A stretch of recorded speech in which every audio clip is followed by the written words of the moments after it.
చేస్తాను. నేను అనే పాయింట్ ఏంటంటే ఇవాళ ఇక్కడ అర్జెంటుగా రియల్ ఎస్టేట్ పెరగాల. నువ్వు మొత్తం అమరావతిలో కేంద్రీకృతం అయితే రియల్ ఎస్టేట్ ఎట్ట పెరుగుద్ది నాకు తెలియక అడుగుతా. ఉట్టే అమరావతి గ్రోత్ మీదనే రాష్ట్రం అంతా గ్రోత్ కావాలనుకుంటున్నాం. పోనీ అమరావతిలో ఆ 29 గ్రామాల్లోనే గ్రోత్ అయితే పక్కన ఉన్న కృష్ణా గుంటూరు జిల్లాల్లోనే రేట్లు లేవు. మొన్న వరద వచ్చిన 2.5 లక్షల కుటుంబాలు దెబ్బతిన్న ఏరియా ఉంది కదా, అక్కడి వాళ్ళ రేట్ ఎంత ఉందో కనుక్కోండి. ఇదివరకు 65 నుంచి 70 లక్షల రూపాయలు ఇల్లు, ఏది 100 గజాల ఇల్లు, డబుల్ బెడ్రూమ్ ఇల్లు. ఇవాళ రోజున కొనేవాళ్ళు లేడు అక్కడ. అనేక ఇళ్ళు ఖాళీగా పెట్టున్నాయి, కట్టిన ఇళ్ళు, కొనేవాళ్ళు లేడు అక్కడ. ఈ G+1 బిల్డింగులు 85 లక్షల దాకా అమ్మారు. ఇప్పుడు కొనేవాళ్ళు లేదు, కట్టిన ఇళ్ళు. ఆల్రెడీ ఉన్న వాళ్ళు కూడా అమ్మేసుకుని వెళ్ళిపోదాం అనుకుంటున్నారు, కొనుక్కునేవాళ్ళు లేడు.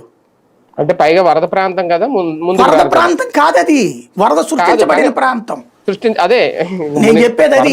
గురైన ప్రాంతం కాబట్టి అదే సందర్భంలో బెజవాడ గ్రోత్ ఎక్కడుంది?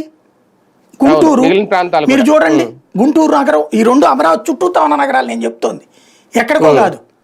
అమరావతి పక్కన ఉన్నటువంటి ప్రాంతాలు కదా.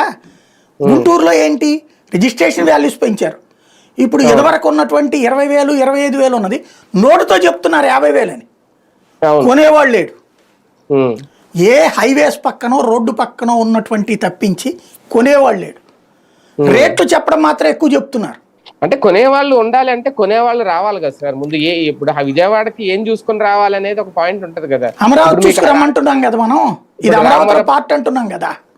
అదే అంటున్నాను, అంటే డెవలప్మెంట్ ఉంటేనే కదా. ఇప్పుడు రామవరపాడ రింగ్ రోడ్ నుంచి అక్కడ ఏదో ఫ్లైఓవర్ ఉంటుంది, దాని పక్కన చూస్తే నేను ఎప్పుడో కొన్ని సంవత్సరాల క్రితం చూసా విల్లాలు అయి ఉంటాయి. ఇప్పటికీ చాలా విల్లాలు ఫర్ సేల్ బోర్డుతోనే ఉన్నాయి ఇప్పటికీ కూడా. ఈ 10 నెలల అధికారంలోకి వచ్చిన తర్వాత అందరూ ఏమనుకున్నారు, రేపు టీడీపీ ప్రభుత్వం అయితే మొత్తం ఏం ఖాళీలు ఉండవు, మనం కొందామన్నా ఇల్లు దొరకదు అనుకున్నారు.